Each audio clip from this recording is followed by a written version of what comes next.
అన్నది ఏడవ దూతను ప్రకటించు. నేను ప్రకటించొద్దని నేను అంటలేను. విలియం బ్రెన్నామే ఏడవ దూతను అందరికీ చెప్పు. కానీ ఆయన ఎందుకు వచ్చాడు? ఏడవ దూత ఎందుకు వచ్చాడు?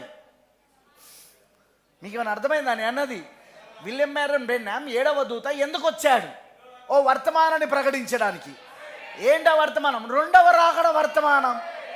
ఏంటా రెండవ రాకడ వర్తమానం? ప్రకటన 10వ అధ్యాయం 1 నుండి 6 వచనాల్లో బలిష్ఠుడైన దూతగా క్రీస్తు దిగి రావడం, మేఘము ధరించుకొని క్రీస్తు రావడం. అక్కడ దీన్ని ప్రకటించడానికి ఏడవ దూత వచ్చాడు.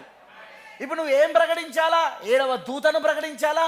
ఆయన విలియం బ్రెన్నామ్ అని ఆయన తీసుకొచ్చిన వర్తమానము ప్రకటన 10:1 నుండి 6 వచనాలలో వచ్చిన క్రీస్తును ప్రకటించాలా నువ్వు. ఇక్కడ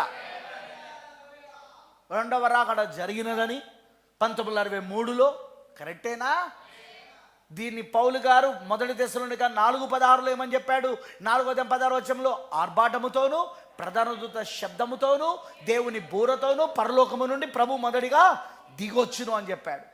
అదే ఏడవ దూత ప్రకటించడానికి వచ్చాడు. ప్రైజ్ ది లార్డ్, హల్లెలూయా. మలాకి 4వ అధ్యాయంలో 5-6 వచనాలలో అదిగో ఏలియాగా ఆయన ఎందుకు వచ్చాడు? ఆయన అది మహాదినము మరియు భయంకరమైన దినము. మహాదినం ముందు వచ్చిన ఏలియా బాప్తిజమం ఇచ్చి యోహాను తండ్రుల హృదయాలను పిల్లల తట్టు తిప్పడానికి. ఇప్పుడు భయంకరమైన దినం ముందు వచ్చిన ఏలియా విలియం బ్రెన్నామ్ పిల్లల హృదయాలను తండ్రుల తట్టు. అక్కడ రాకడ జరిగితేనే తండ్రుల హృదయాలు పిల్లల తట్టు తిప్పబడింది. ఇక్కడ రాకడ జరిగితేనే పిల్లల హృదయాలు ఆది అపోస్తులైన పెంతెకోస్తు తండ్రుల వైపు తిప్పబడుతుంది. ఇది ప్రవక్త తీసుకొచ్చిన వర్తమానం.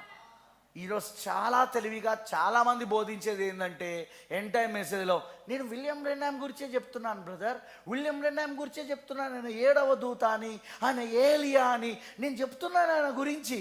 బాబు, విలియం బ్రెన్నామ్ గురించి చెప్తే అది సగం గాస్పల్, అది సగం సువార్త అది.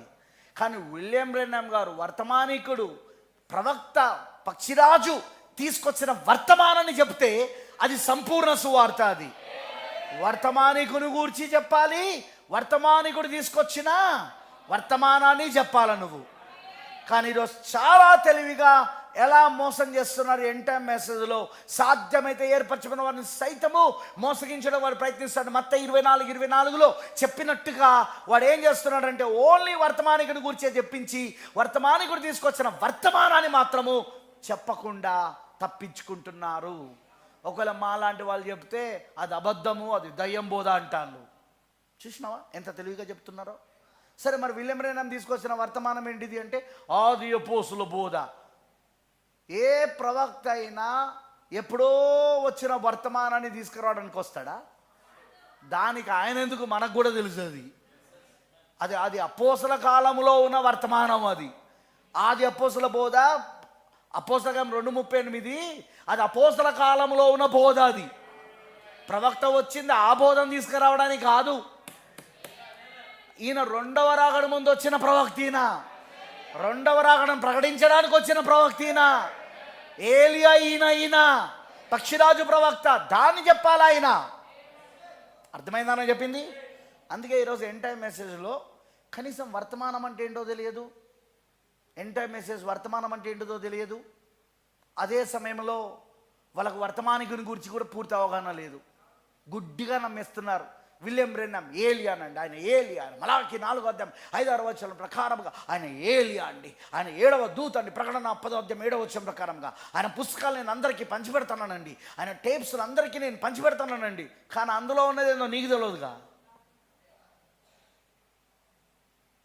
మొదటి నుండి నేను విలియం బ్రెన్నామ్ని ప్రకటిస్తున్నాను అన్నటోళ్ళు ఉన్నారు. కానీ విలియం బ్రెన్నామ్ గారు ఏం చెప్పిండో దాన్ని ప్రకటిస్తానని చెప్పేటోళ్ళు తక్కువ మంది ఉన్నారు, కొద్దిమందే ఉన్నారు. బ్రదర్, వర్తమానికుడు వచ్చింది ఎందుకంటే ఒక వర్తమానాన్ని తీసుకురావడానికి. నోవాహు వచ్చింది ఎందుకంటే ఓడను ప్రకటించడానికి. నోవాహును నమ్మితే సరిపోదు, నోవాహు తీసుకొచ్చిన వర్తమానం ఓడను నమ్మాలి, అందులోకి ప్రవేశించాలి, ఆ వర్తమానంలోనికి. అలానే ఈరోజు కూడా నువ్వు ప్రవక్త తీసుకొచ్చిన వర్తమానం, అదే ఏడో ముద్ర, అదే ప్రభోక రాకడను నమ్మాలి, అందులోనికి నువ్వు ప్రవేశించాలి. నువ్వు ఇప్పుడు అర్థమైందా?